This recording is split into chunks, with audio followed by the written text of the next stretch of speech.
Ready to go? Good morning, everybody. Good morning. Can you all hear me okay? Yep. Welcome to our class on trees. We'll talk about trees and other things as well today. My name is Doug. Thanks for coming out. Um, we're going to talk about, I brought some trees up that we can talk about good samples. We'll talk about best practices for planting, taking care of them, and whatever questions you have, we'll entertain them and see if we can answer them as well. So first of all, as far as, a lot of people wonder, is this a good time to plant a tree? And the answer is no, 10 years ago was the best time, but tomorrow is the next best time to plant a tree, or even today would be good. But given the weather that we have right now, it's a great time to plant a tree. It's still warm, the ground is moist, it's easier to prepare the soil. And it's important to get trees started before winter comes. They're going to be dormant during the winter, but at least they get a start going. So when springtime rolls around, they're up and running, they're ready to go. Um, the trees that we have, for the most part, are evergreens, which we have over here, and deciduous trees. I'll talk about each one of those individually. But as far as the planting, so one of the important things is preparation of the soil. Most of us probably have pretty crummy soil in our yards. So you have to amend the soil. You can use this premium mulch, and we have bags of this down below. That's this stuff here. Premium mulch is a soil amendment, and so it helps to prepare the soil. It's a lean mixture that you put in there. It's a combination of native soil and mulch, and you want to prepare a hole that's about 3 times as wide as the root ball of the tree. So 3 times as wide as this. Only the same depth as the root ball is fine. And so it's important to have trees for them to get off to a good start, that the soil preparation be done properly. Now, if you live in Prescott Valley, Granville, some of those areas, you may have clay in your soil. It's important to dig a hole where you're thinking about planting a tree to figure out if this is going to be a good place to plant or not. And one way that you can do that is you can do what we call as the Perk Test. So you dig a big hole for your tree, and then you turn on the hose and fill it with water. If it hasn't drained by the next day, you probably shouldn't plant a tree there. Now, it doesn't mean you have to give up on that entirely, because you might have a little pocket of clay here and some good soil over there. But usually, if you have inadequate drainage, and if that hole doesn't drain by the next day, you have inadequate drainage, the tree is not going to do well. No tree wants to sit in soggy water, soggy soil, and it just will not survive. So you want soil that drains well, so you can water again, that drains again, but not just sitting in soil. And clay in the soil will create a scenario where you have inadequate drainage, not healthy for the trees. So we have some other products. Now, when you plant a tree, we have this root and grow. This is a liquid, like a liquid composted tea. It helps with transplant shock. It helps to stimulate the roots. It's just easy to mix. A couple of spoonfuls, topfuls with a gallon of water. You can pour it in when you first put the tree in, and you can repeat every couple of weeks for the first couple of months. I've used this also with trees that, or other plants that maybe are struggling. I had a shrub that was under a snowdrift for a while, and I had trouble, couldn't really get it out. When the snow finally melted, the shrub didn't look very good. I gave it some of this. I even put this on my house plants, being careful not to spill it in the house because it's kind of brown and fertile. So this is a good every couple of weeks type of fertilizer until trees get established.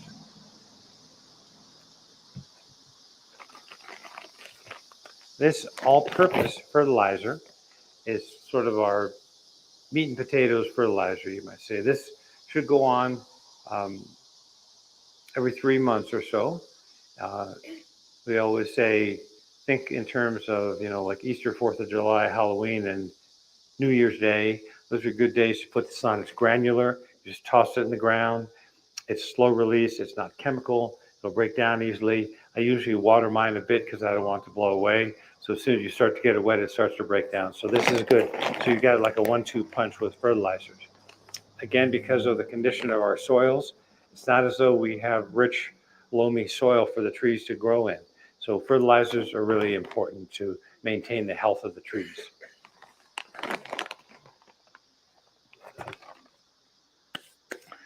Okay, so let's talk a little bit about some of the trees. We have small to large. Now, starting with evergreens, this is a Alberta Spruce. It's a dwarf evergreen. Never going to get very big, 5 or 6 feet tall at the most. I have one in my yard that's 14 years old and still not very tall, but it's nice and bushy. You can grow it in the ground. You can grow it in pots. Some people like to put these outside the front door, a pair. You know, they're nice. They're very low maintenance. You need to keep your eye out for spider mites. See the webs and so on. Spider mites can be harmful to these. So if you see webs, spider webs, you can try and blast them off. We also have product that you can use to keep them out. So Alberta Spruce is small. So here's a small Colorado spruce, blue spruce. This is going to become a full-size tree and can get to be 30 feet tall, 15 feet wide or more. Kind of slow growing, but a beautiful tree. A lot of times people come in and they say, you know, I want the Christmas tree. And so I think maybe they want a Colorado spruce. Let me show you what we have. But one of the things to be careful about with blue spruce is overwatering. Almost every week that I'm here, people come in and they'll say, oh, you know, my blue spruce is losing its needles, or the needles are turning brown. What do you think is going on? And so we start to have a conversation. And if you can believe it, I mean, there are some people that say, well, I water my tree every single day. And so that's not really a good idea. That's probably fine for a lawn, but not for a tree. As trees grow and they mature, the ideal scenario is less frequent watering, but a longer duration. So a tree like this probably ought to be watered maybe once or twice a week this summer, once or twice a month in the winter, and next year probably once a week. But let it run for 45 minutes to an hour. So you want deep watering. Shallow watering does not help. It doesn't get into the ground. And again, we're back to the wet soil scenario. So every day for 5 minutes, not a good idea. So that's important for blue spruces, because some of these trees that we have here, you know, they're like big native trees. They do fine in the outdoors. They don't need to be babied, and they can easily be overwatered. Now this tree right here is an Austrian pine.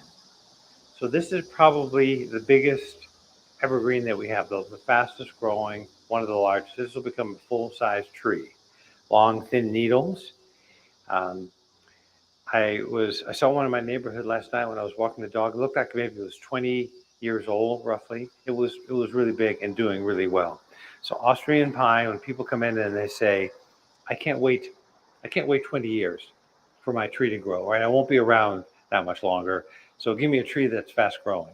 Well, the thing is, not too many things grow quickly around here, right? For the number of reasons, you know, our climate, our soils, the altitude. This is not a fast growing climate, but the Austrian pine is a good choice. Now, way over here is an Arizona cypress. And this is a great native tree. Now, if your preference is for something that's shaped and manicured, like you know, Christmas tree or whatever, a nice little cone shape, this is not the tree for you. But if you like that sort of native Southwest look, this is it. This grows every which way. But you know, it's a wonderful privacy tree. It breaks the wind nicely. This is what you get all year long. I mean, I think I like them a lot. By the way, you probably have heard that we have some trees on sale. If you see one of these yellow ribbons on the tree, the price that's written on that is the sale price of the tree. So some trees are on sale. Now I'm going to go way over here. Sale ends Monday. Sale ends Monday. We have pots also that have orange stickers. I mean, ceramic pots, potted plants. Those are on sale. So not everything is on sale. You got to look for something that's marked. So, I'm sorry. So the question, I'm going to repeat the question for our online audience. Arizona cypress, probably 20 feet tall, 10 to 15 feet wide. Not real big.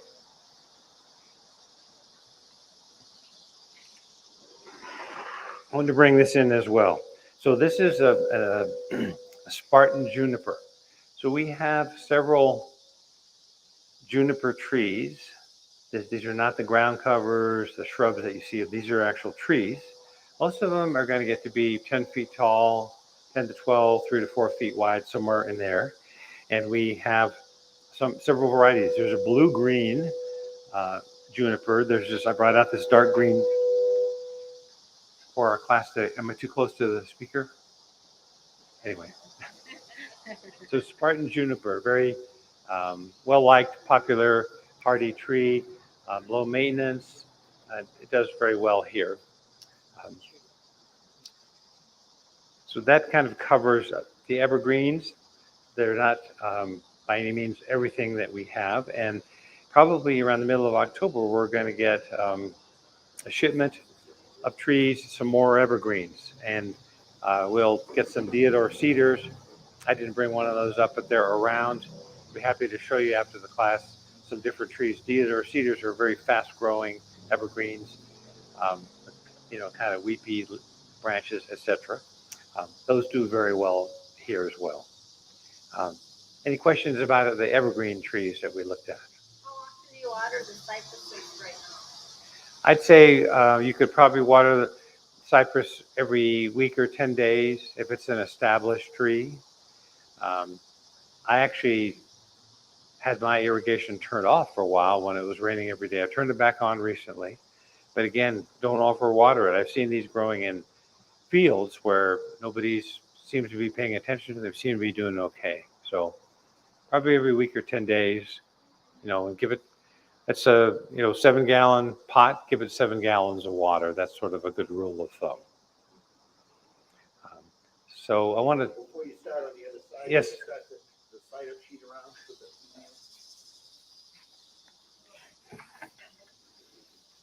If you give us your email address, Ken will send you a link to a video of this class.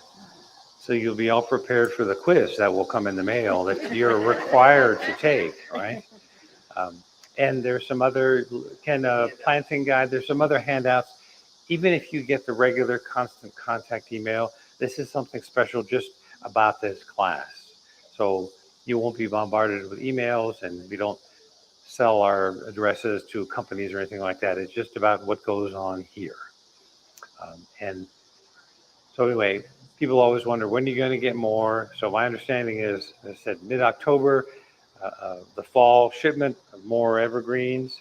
And then in a couple weeks, we'll get some other trees, some ash trees. So I'm going to move on now to the deciduous trees. And some of my favorites. See this tree right here? This is called the desert willow. This is another native tree.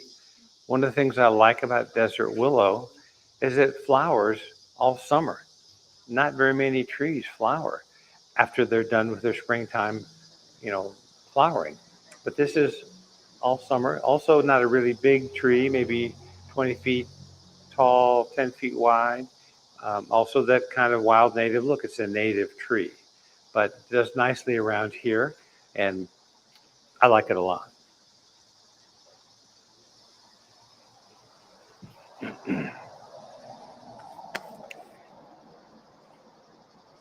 So we're okay, Ken, to shift over here. Okay, so this tree right here, this is called an autumn blaze maple. It does really well here. It has beautiful orange color in the fall. I have 2 of these in my yard. The only thing I've ever done is prune some lower branches so I could pull weeds underneath. I've never had to spray it for bugs. It's never had any diseases. It's doing really well. Both of them are doing well. And one of them, completely hides my neighbor's house from my view from inside the house. So with the landscaper, put it in a good spot. So you look out the window, you see a great big tree. These are pretty fast growing. And we have some big ones. This is about the smallest that we have. But autumn blaze maple, excellent choice for around here. Some folks will come in and they'll talk about, gosh, my grandma had a red maple or some other kind of maple. And that's great. And when grandma was growing something maybe in Pennsylvania. But here, autumn blaze maple, our climate, our altitude and everything, this is a good tree.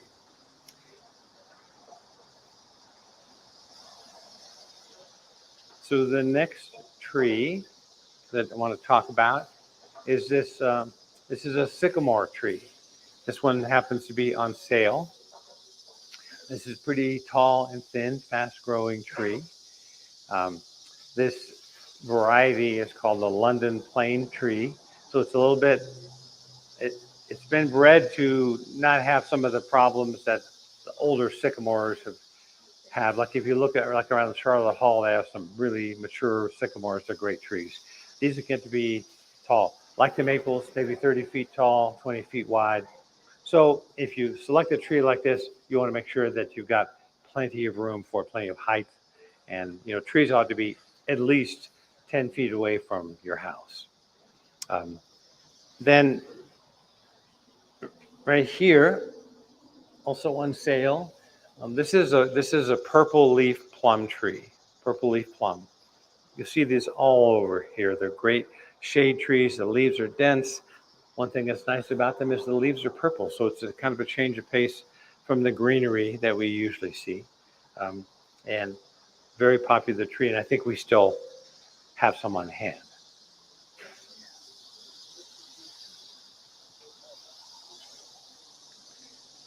And one of the things I want to mention is that this is one other product I want to mention. This is called Tree and Shrub Drench.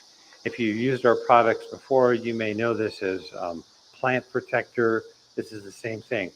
So these trees, a lot of the trees for that matter, they can get bugs in them. I get thrips on my ornamental pears. The evergreens can sometimes get bark beetles. You've probably heard a lot about bark beetles. Can be very damaging to a tree. This product is a once a year soil drench. So what you do is you mix it with water, and you can just pour it in the ground. I use this on all my trees. I used to get thrips on my pear trees, and the leaves would curl and they'd turn brown. And then one year I had a huge infestation of aphids on my aspens, and by the time I got a handle on it, they were all over the place. Now I put this on in the springtime, just once a year, and I haven't had those problems since then. So it's a systemic, gets down into the ground, goes up into the tree, and helps to prevent the insects that we don't really want in our trees. And after all, when trees get much bigger, they're harder to spray. I mean, how do you spray a 20-foot tree? Really, I feel like I'm getting most of the spray. It's falling out of the tree.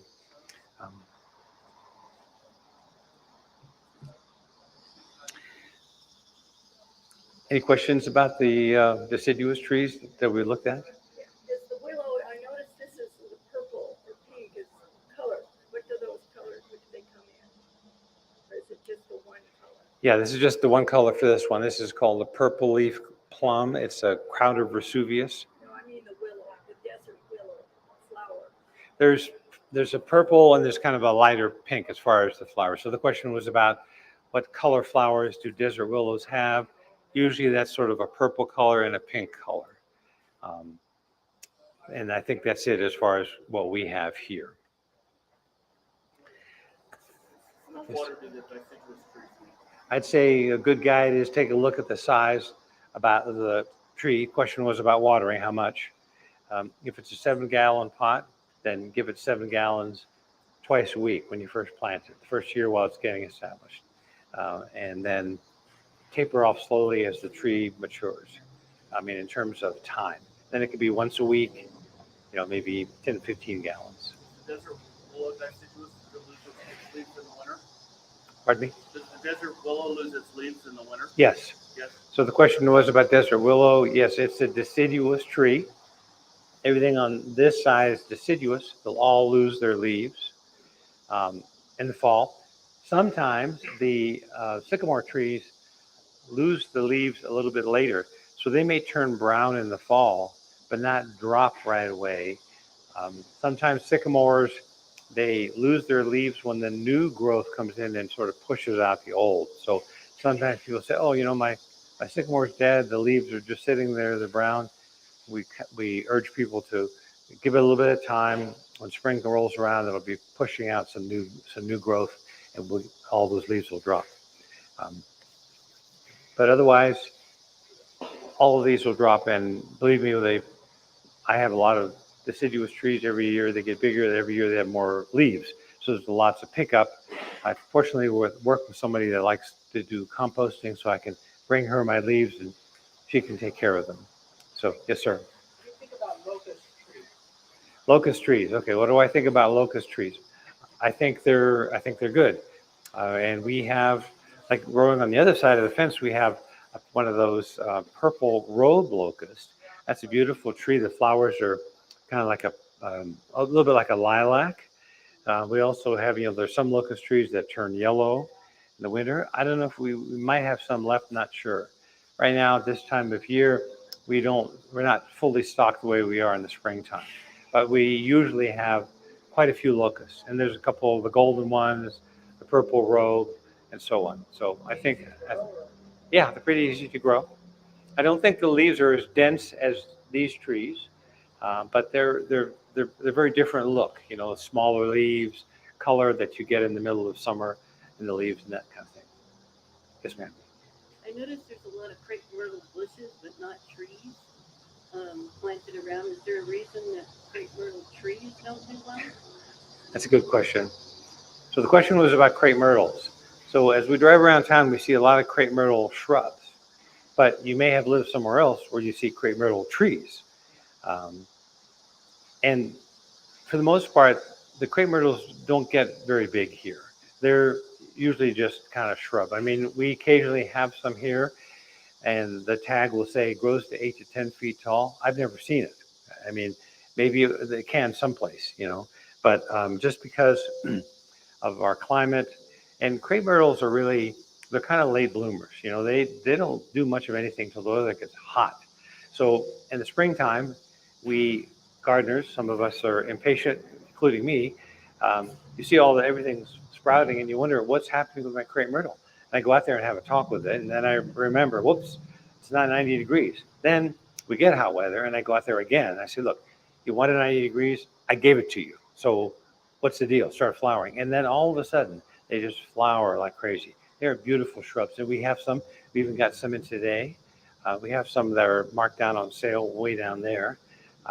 I have some crepe myrtles right near my driveway near the street. I have people that, they're walking their dogs and they'll stop and say, what is that? What is that beautiful flowering shrub? And I say, oh, it's just my crepe myrtle. But I really like them. But you should not expect them to be a tree. Here, the crepe myrtles are shrubs. And we'd be happy to show you some of them here. We still have a few. So, yes, sir. How do weeping willows do here? I don't think they do very well. The question was about weeping willows. Yeah, they may grow, but to me, their roots are too long. The branches break, and they dump debris all over the place. I had 10 years of my neighbor's weeping willow, and all the debris blew into my yard because that's where the prevailing winds came. And I felt like blowing it back. I'd blow it back with my leaf blower, and the wind would just bring it back into my yard. It's okay. I got to pick this up and get rid of it. But what happened was that tree, the branches started breaking, and it died. I mean, it had grown quickly, but then it sort of died quickly. And then it was dead for a while, and they sold the house, and birds perched up there. And, it looked like something out of an Alfred Hitchcock movie. I mean, the tree just looked, kind of spooky when it was dead. Finally, I think somebody in the neighborhood called the HOA. They said, hey, you got to take down that tree. It's been there dead for several months. It doesn't look attractive.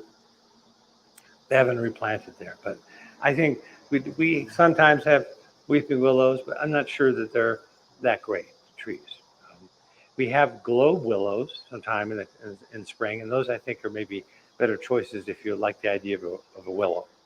So willow, ash, aspens, birch, those are all good trees. I didn't bring everything in here just because we have limited space, but we have a pretty good selection of trees. We usually do, and we only bring in trees that we know are going to do well. So they all have cold hardiness. They'll make it through a cold winter. This spring, you may recall that we had a couple cold snaps. So trees, like especially our redbud trees, that were only about this tall, almost all the leaves died on them in the cold snap. So the trees looked like they were dead. And so you know what I did? I just put on my gloves and I went to the branches, went and removed all the dead crunchy leaves. In about a week, new growth was coming back. So, and this can happen to your shrubs. I cut back quite a few shrubs as well. So new growth in the springtime is vulnerable to cold, but the trees usually are not. Established trees have got plenty of cold hardiness. And so I want to talk a little bit about fruit trees. Probably interested in fruit trees, right? You know, they can do very well here. Primarily, the trees that do well are apples, apricots, peaches, cherries, and pears. Those probably do the best. And they like it to be cold in the wintertime. All of those fruit trees have what we call a chilling requirement. So they like to have X number of hours below 40 degrees, and the higher the better. I mean, it could be 700 hours or whatever. We usually get that. It's not a problem. So the trees that don't do well here are citrus, anything that's sort of a warmer weather tree, because the trees have to be able to survive the cold weather. I mean, you know, we sometimes we get down to single digits. That's a little bit unusual. I happened to be one morning, I was going to the YMCA to swim laps, and my car thermometer said 9 degrees. And I thought, I'm going to have to get out of the Y in a wet bathing suit and run to my car because it's going to be kind of chilly. But most of the trees do well. Now, back to, but here's the dilemma and the challenge as far as growing fruit trees. Yeah, they like that cold snap. They like the chilling hours. But you know what it's like here in the springtime? We can get some nice mild days, 50 to 60 degrees. All of a sudden, there are these blossoms come out. And then, whoops, we get a hailstorm, or we get 30 degrees, and the blossoms on the fruit trees can die. And that means no fruit that year. You got to wait till next year. The tree is probably going to be fine. But so Ken Lane has written a book that you can download online on growing fruit trees, and there are a lot of tips. One of them is don't grow a tree, especially a fruit tree, down in a low spot where the cold can settle. You don't want that cold to get your blossoms. And I can tell you that the unpredictability of growing fruit is pretty amazing because people come in and they'll say, I had a good season, I had a bad season, same kind of tree. Who knows why? I can tell you that my neighbor has 2 apricot trees that were just overwhelmed with fruit. She asked me to help pick them. I was happy to oblige. I ate a lot of apricots. And then the fruit that dropped on the ground, the javelina helped us with that, and they ate all that. And you could tell they were in the neighborhood because they were crunching. You could hear them crunching the pits. They're very loud eaters, you know. So, but fruit trees can do well. You just got to be ready with the ups and downs. Mountain gardening can still get chilly. You know, that's one of the things we talk about in other classes is we have this big fluctuation between day and nighttime temperatures a lot of the time, especially in the springtime when things are getting going. These trees are coming out of dormancy. They think it's nice because it's 60 and sunny, and then the weather changes. So that for the trees, for example, the redbud, it didn't bother it at all. After I took off those leaves, they came back. After I cut them back, the shrubs, cut back the dead new growth, then it came back really strong. So it doesn't, you know, some folks thought, well, you know, I guess my plant is dead because the tops all look bad, but that's not, and usually that's not the case at all. So just be aware of that. New growth, cold weather, not a good combination. Yes, ma'am. I have in a container a dwarf Meyer lemon. Will it make it if I bring it in the house when it starts getting really cold? Will it live in the house through the winter? I wish I had one. This lady has a dwarf Meyer lemon in a pot, right? And she's asking about if she can bring it in and during the winter, because if you don't, it'll die outside. And I think the answer is probably a qualified yes, but it needs to be somewhere where it gets some sunlight. So if you're not going to bring it out during the day to get sun and then inside at night, which I feel is kind of like a lot of work. I mean, to me, gardening is hard enough without struggling like that, but it might be okay. But citrus, unfortunately, don't do well here unless you can. I mean, just by themselves in the ground all year long or in a pot outdoors won't make it. The back and forth scenario could work. Um, I loved Meyer lemon. Many years ago, I lived in California and had a Meyer lemon tree. It was a dwarf, but it thought it was an orchard. I mean, the way that tree produced, it was amazing. And I would still cover it up in the winter with a little burlap tent that I put on stakes. And I would kind of peek in there around Thanksgiving. And there were so many lemons on there. The tree was saying, please take some off. It's too heavy for me. But that's not something that we can grow here easily. You can try that. No guarantees it's going to work. South-facing window? Yeah, some sunlight would be good. So a lot of folks like to, maybe they have a greenhouse, maybe they've got a big window where they can get some winter sunlight. That might work. Some people tell me they do that same sort of thing with geraniums, and then they become perennial flowers. It kind of depends a lot on what the winter is going to be like, the spot that you have, and how much time you can devote to it. But otherwise, most of the plants we have a lot of annuals here. So speaking of annuals, I just want to show you a couple annuals. I know this is a class about trees, but it's hard to resist the flowers, and we still have flowers, and we still have, a couple good months of summer. This is a lantana, but it's an annual lantana. But it'll still do nicely, flower a lot. But we have a perennial lantana that's a big shrub that's down there under that structure, and it's called Miss Huff Hardy Lantana, and it'll handle the cold. It's not like this one here. And this weather and all the rain and fertilizer, my lantana is about this big. It's just amazing how many flowers it has. But when it gets cold, it'll die back and be dormant all winter. But so there are some plants that come in both annual and perennial varieties, not that many.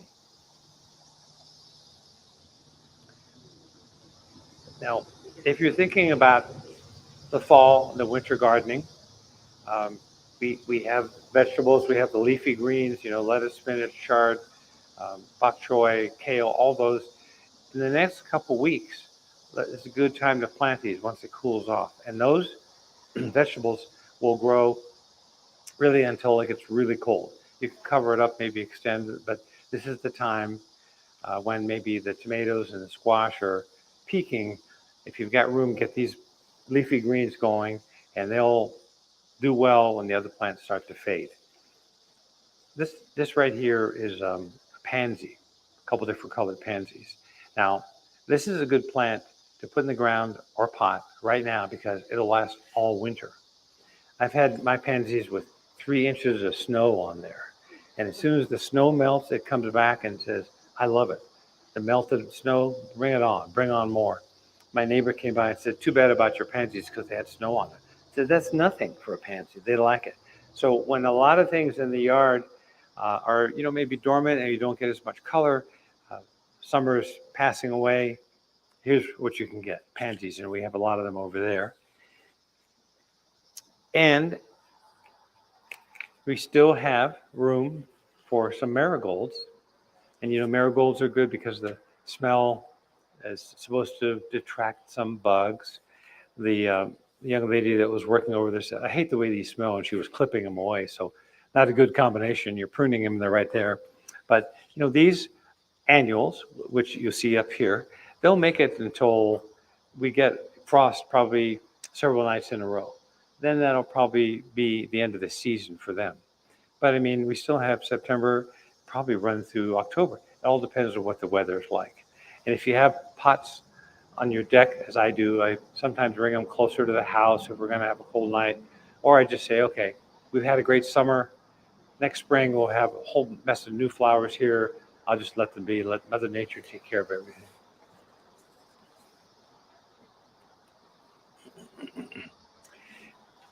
So that's all I have as far as the show and tell, but we do have other trees that we can show you. You see, we've got lots of blue spruces over there, different sizes. I mentioned the deodar cedars. They're over there. There are other, I wasn't able to bring up flowering ornamental pear trees. They do really well. They're great shade trees. They start earlier in the season than any other tree, and they hang on to the leaves until almost December. So if shade is what you're looking for, you get a longer period of time with those leaves out there, and they're dark green and glossy, and those are really good trees. We have some over that way. And we've got lots of maple trees. This is about the smallest size. We have some up to big 25-gallon. That's a pretty big hole you have to dig in the ground. Yes, ma'am. We live on a hill with a south-facing backyard, a lot of wind. What would you suggest for a tree where we can get some shade but withstand the wind? So she's asking about a recommendation for a tree on a hill that faces south. So facing south means it's going to get a lot of sun, right? And wind is just part of life here, as we know, especially in the springtime. But the autumn blaze maple handles the wind really well. Now, new trees need to be staked. That's important. And we have, and I don't mean this little bamboo that's on there. That's just for traveling purposes. You need stakes in the ground. We have stake kits. They're big lodge poles you put on either side. You can use the bamboo that you pound into the ground. I mean, redwood stakes. So I think the tree would do well. Got to make sure if it's on the hill, the water isn't all draining away. Maybe you build a little trough on the side of the hill. But probably, as far as hardiness and ability to grow in a good shade tree, I'd say the number one choice is right there, the autumn blaze maple. So, yes, ma'am. Speaking of the same tree, with all this rain, I had a lot of new growth on the bottom, and the top leaves were crispier and browner and not the new growth. What does that mean? Okay, so the question is about summer growth on the tree, also a maple tree? It was the same. Maple, okay. It doesn't matter what tree it is too much. Trees put out suckers that are down on the ground, and usually we cut those off. They're not doing the tree any favor, really. And so I usually cut them unless you want new growth all over the place. So suckers on the ground, cut them off. Don't spray them. Crispy leaves up at the top, not that unusual in the hot weather. Sometimes it happens at some of our trees here, and since they're not in the ground, we just lean them over and pull off those leaves. Not so easy when your tree's in the ground, but that encourages new growth. So it's not unusual to have leaves get a little bit burned at the top and suckers to grow down at the bottom. Aspens are famous for growing suckers. I remember a woman came in and said she had just spent 3 hours cutting suckers in her aspen tree. And she wanted to know what she could spray to prevent that. And I said nothing, because aspens are kind of vulnerable. You spray the suckers, it's going to go into the roots. But again, with a lot of problems, the more you talk, you find out what's going on. What she told me is that this aspen tree is in the middle of the lawn. So it got water every day. Aspen trees have pretty extensive root systems. And so the roots were going all over and they were getting water and it was popping up in the lawn. That tree should be on a drip system, separate system from the lawn. It shouldn't even really grow in a lawn. And so these are things to think about. When you pick out a location for a tree, consider, okay, what's the wind like? How about the sun? Ideally, the wind usually comes from that direction. Our wind is sort of a southwesterly prevailing wind, so that the stakes should be perpendicular. The wind's coming that way, I'm the tree, stakes out to be out here, perpendicular to the wind, and not in the middle of a lawn. I don't think anything should really grow in a lawn. Plus, it's just kind of difficult to grow a lawn here. I know people want them and, they had them somewhere else, but this is different from somewhere else. I mean, there's a reason that so many of us have rock landscaping instead of lawns in our yard, right? I mean, it has to do with water. Yes, sir. I have live in Granville. I got a multi-trunk aspen, and one of the smaller ones a couple weeks ago just reached our turning. Mm-hmm. Brown right now. Yeah. Is that because of too much water or the Granville soil there? I mean, the other ones are established, growing fast. So the question is about this gentleman's aspen tree. He's got a clump, and one of the smaller branches is leaves turning brown and then dropping and so on. I mean, I think that happens sometimes, and it's probably not too much water because aspens like a lot of water. But if it's the drainage problem, the Granville scenario, that could be that it's not draining properly. So you can be putting the right amount of water in the ground, but if it's a clay soil, it's not going to drain properly. It's not that unusual for one branch to just all of a sudden, not look that good. And I've got one of those in my yard, and I'm trying to decide whether I should cut that off and let the other bigger branches grow because they're doing well. Seems like the typical scenario is smaller branches seem to suffer a bit, whereas the big trunks are often running and they're doing pretty well. But you could check your soil, see if it stays wet, it could be a drainage problem. And but my sister-in-law is in Granville, and she had shrubs that kept dying, and so she asked me to come over and take a look at it. So I pulled this dead shrub number 3 out of the ground, and the root ball was just like dripping wet with water, and she hadn't irrigated for a couple days. And then I looked in the ground, and it was like a wall of terracotta clay. And so I said, don't grow anything here. Let's try and put the boulder over here. Well, I couldn't move the boulder, but she's since covered that up and she's not planting. And yet, 10 feet away, there are cedars, red bud trees that are just doing extremely well. So if you find that the spot that you thought about would be good for a tree, a shrub, whatever, but your perk test and your digging, tells you otherwise, don't stress out. It's possible that there's another spot that's really good, because I think that clay can come in pockets. And people say, oh, my whole yard is clay. Well, why don't you dig around and see there might be some good spots. And of course, anytime that you got clay, you can amend with a mulch, amend with gypsum, the white powder that you can put in the ground. All these things help. We have to give our soils a helping hand, or anything you see here is not going to be happy. And you'll be back in a year and expressing concerns about your tree, and we'll go through this whole conversation: how much water, how much fertilizer, what's the ground like, and so on. But I think that aspen could probably, if it looks like it's dead and that nothing comes back next spring, you can maybe cut off that smaller branch and let the others thrive if they seem to be continuing to thrive. So yes, ma'am. What about growing like the natives, the alligator juniper, or some of the oaks? Do you sell any of those? Does anybody grow them? So the question is, that's a good question, about native trees and growing them, and do we sell them? Usually we don't, because they're not very easy to get a hold of. They're not like alligator juniper kind of grows in the wild. It doesn't like growing in a pot so much. Same thing could be said for ponderosa pines.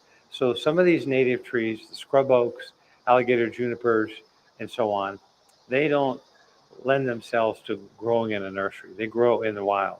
Now, so I don't think it's just a question of why don't we just go and get some, or why don't you just order some for me, because they may not be available.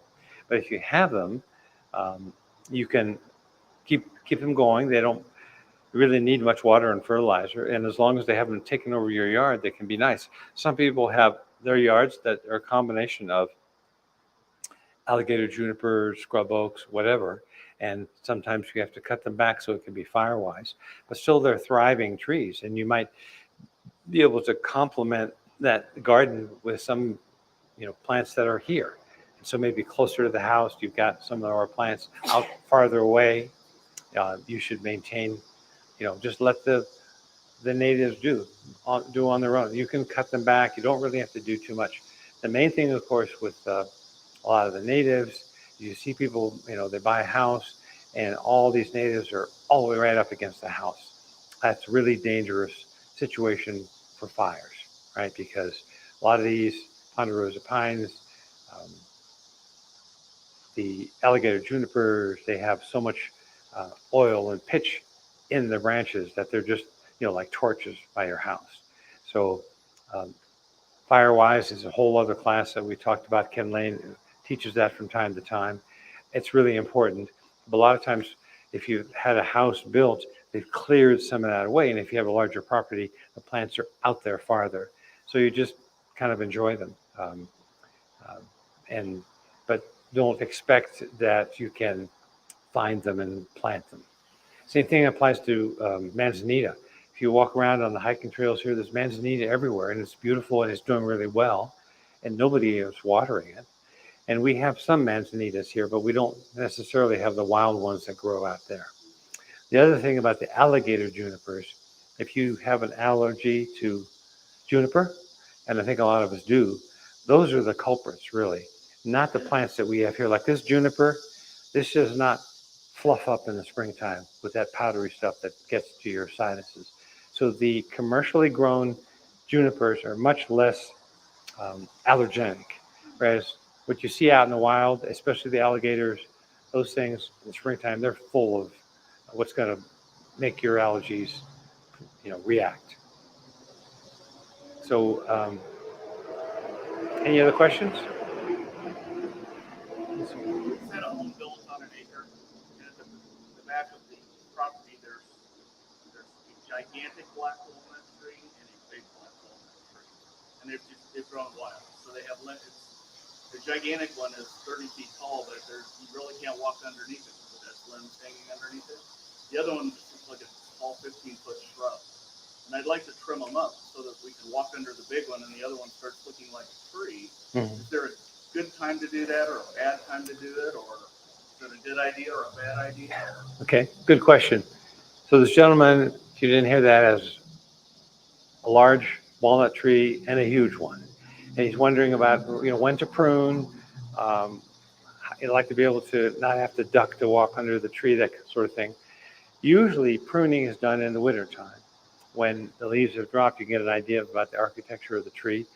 It could be that, and that would be the time of year to do it. And yes, you can prune the lower branches. You can really prune almost anything you want. We have a whole class on tree pruning. As I say, best done in the winter when the tree is dormant. If it's really huge, you might need a tree service to come and help you with that and advise you on how much to take. Usually the rule of thumb for pruning trees is you don't take more than about a third off. Sounds like these trees have probably not been pruned in a long time. So you take about 1/3 off of the tree, and anything that you see that looks diseased or dead or branches that are crossing, those are the first things you begin to remove. And then beyond that, it can be shaping it, allowing a space where you can walk around the tree. I mean, after all, if you have to duck under a tree all the time, it becomes, it's kind of a nuisance, really. And most trees are going to come back from major pruning, believe me. Some people go into shock when they say, oh, my gardener cut my tree down to the nubs, it'll die. And I'll say, well, just give it a little time. Usually trees come back quite well. And they want to have the pruning, especially fruit and nut trees. They expect to be pruned. It helps them develop better. So any other questions? Are you going to have a series on cactus? Cactus class? Cactus plants. Like right now, my cactus, I can't believe it. I think the pack rats are eating them. So the question is about, we're going to have a class in cactus and succulents or whatever. And I don't know, we may. There's a list over there that's just for this month. On the website, we have a schedule of classes, and it goes out quite a ways. But also, We've probably done that class at some point in the past. And that means that, Just to directly answer your question, ma'am, October 22nd is succulents, cacti, and row maintenance garden. Thank you. We'll mark that. But Doug's right, there's probably already a video up on our YouTube Okay. channel that covers that. Okay, yeah. thank you. So that's another thing. Our website on our videos are great resources. And you can scroll through and look for whatever topic, um, vegetable garden, winter pruning, cactus. Those are all available on YouTube videos. They're about an hour or so, not a great commitment of your time. Our website has got other resources. Some of the things that Ken is going to send you links for Garden Talk, which is little short blurbs on all kinds of topics, strawberries, fruits, vegetable gardens, grasses, whatever you need to know. And sometimes the classes are fun. I recently wanted to refresh my memory about what we had taught in the class. So I found this old video, and it seems hard to imagine, but that day I was wearing a down jacket. We don't think about that, something that's going to happen today, right? But it was a class. We still have classes in the wintertime. They're on and off occasionally, but we'll have them here, rain or shine. We can close the curtains. We can turn on the heat if we need to. We're always here. But take a look at the website because there's a lot of good information. And it can be a resource. There's also, we have an inventory. So where you can look up to see what we have. You can order plants online. Right now, the person who works on the inventory, I understand, is in the hospital, so we may be a little behind on updating, but we usually try and keep up to date with what's come in. Did this morning? Okay. So we don't, yeah. So that's all available to you. Some folks will come in and say, I just looked on your website. It says you have 5 of these. Can you show them to me, right? And so I say, sorry, somebody just bought them. No, I'm just kidding, right? But they usually come in pretty promptly. Okay, 5 of that, right size, right price. I want them to come and get them, and everybody's happy. So different classes, different topics. Is there anything else about trees that we haven't covered that you'd like to ask me about? Or yes, ma'am? On my, one of these things, in shipping, the top one broke, the top piece. Uh-huh. Does that mean it's not gonna get any taller and it's just gonna go wider now? I don't think so. So she's saying that maybe a branch broke in shipping. Yeah, the very top. The very top. It's probably going to come back. It puts out, a fair amount of new growth. It's not as though it's a mature tree and you chopped off the top 6 feet of the Right. plant. So usually, sometimes when plants come here, they're in a truck. They arrive from Oregon, California. They can get a little damaged in transit. If they don't look good, we just don't accept them. We get credit for them. So, but things can happen. Sometimes these plants that we throw away, I pick them up at the dumpster and say, oh, maybe I can give this one a second life. I figure, okay, I have rescue cats. Why can't I rescue a plant? And sometimes they do okay for a while, and sometimes they're good for a year or two. But usually most plants are pretty resilient. They're resilient in terms of broken branches, pruning. They'll come back and do well. So, cosmetically for a little while may not be ideal, but it's something that should not be life-threatening to the tree. Yeah. So I think that's all we have for today. If you want to look at some trees, I can point you in the direction and have someone help you talk about whatever you might be interested in. Pardon me? We don't have any fruit trees. Fruit trees will be back in the springtime, probably March and April. But we're all out. They used to be all over there. Yeah. One question about juniper, the native juniper. Can they be dug up and transplanted?